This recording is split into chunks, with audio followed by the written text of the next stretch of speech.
গ্রামীণ ঐতিহ্য আর ছাত্রছাত্রীদের সৃজনশীলতার বন্ধন দেখা গেল শরণখোলা সরকারি কলেজের পিঠা উৎসবে।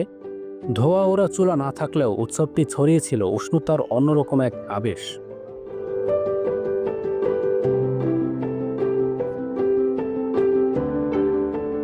উৎসবের উদ্বোধন করেন জাতীয় বিশ্ববিদ্যালয় pro-VC professor Mohammad Lutfur Rahman sir. তিনি দোকানগুলো পরিদর্শন করেন এবং ছাত্রছাত্রীদের প্রশংসা করে বলেন, এই ধরনের আয়োজন আমাদের ঐতিহ্যকে তুলে ধরে এবং নতুন প্রজন্মকে উদ্যোগী হতে অনুপ্রাণিত করে।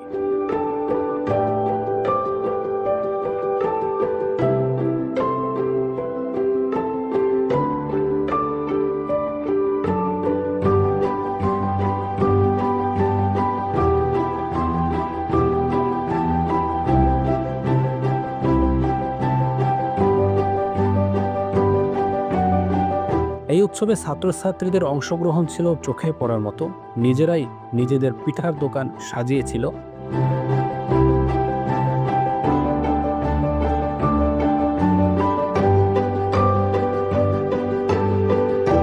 মেহেদী হাসান নাঈম, আবদুল্লাহ মাসুদ এবং রিফা সহ অন্যান্য ছাত্রছাত্রীদের সৃজনশীল উদ্যোগ এবং সহযোগিতাপূর্ণ মনোভাব এই পিঠা উৎসবকে সত্যিকারের একটি স্মরণীয় আয়োজন করে তুলেছে।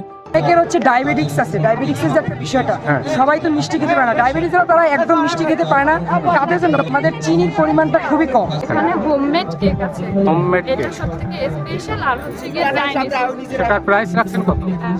হোমমেড এক পিস 60 টাকা। এক স্লাইস। হ্যাঁ, আমাদের গ্রাম অঞ্চলের যে পিঠাগুলো আছে এগুলো একটু হাইলাইটেড হয়, যাতে অনেকে ধরেন অনেক পিঠার নাম জানে না, এখানে আসলে ধরেন অনেক ধরনের পিঠার নাম জানা যায়। জামাই পিঠা থেকে শুরু করে পাটিসাপটার মতো ঐতিহ্যবাহী পিঠাগুলো তাদের হাতেই যেন নতুন রূপ এবং স্বাদ পেয়েছে।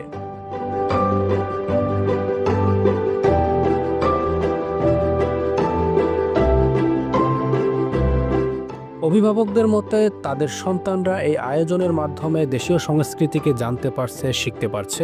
এটি তাদের জন্য এক নতুন অভিজ্ঞতা এবং তারা আশা করেন ভবিষ্যৎ প্রজন্ম এই ঐতিহ্যকে ধরে রাখবে। যে আমরা যেমন এখন সুন্দর পরিবেশে আমরা আছি, আমরাও চাই আমাদের বাচ্চারা এভাবে সুন্দর পরিবেশ সুন্দর নিয়ে ওরাও আগাবে। আমাদের এই কলেজের প্রিন্সিপাল স্যারকেও ধন্যবাদ এত সুন্দর আয়োজন করার জন্য। উৎসবে কলেজের ছাত্রছাত্রীদের পাশাপাশি দর্শনার্থীদের ভিড়ও ছিল চোখে পড়ার মতো। পিঠার প্রতি ভালোবাসা এবং একে অপরের সাথে আড্ডার মাধ্যমে উৎসবটি ফুটিয়ে তুলেছিল গ্রামীণ সংস্কৃতি ও ঐতিহ্যের প্রতি মানুষের অমলিন ভালোবাসা। রং বেরঙের পিঠার স্বাদ আর ছাত্রছাত্রীদের উদ্যোগ মিলে শরণখোলা সরকারি কলেজের এই পিঠা উৎসবটি হয়ে উঠেছিল ঐতিহ্যের এক অসাধারণ উদাহরণ। ভবিষ্যতে এই উৎসব আরও বড় পরিসরে ছড়িয়ে পড়ুক এই প্রত্যাশা আমাদের সকলে।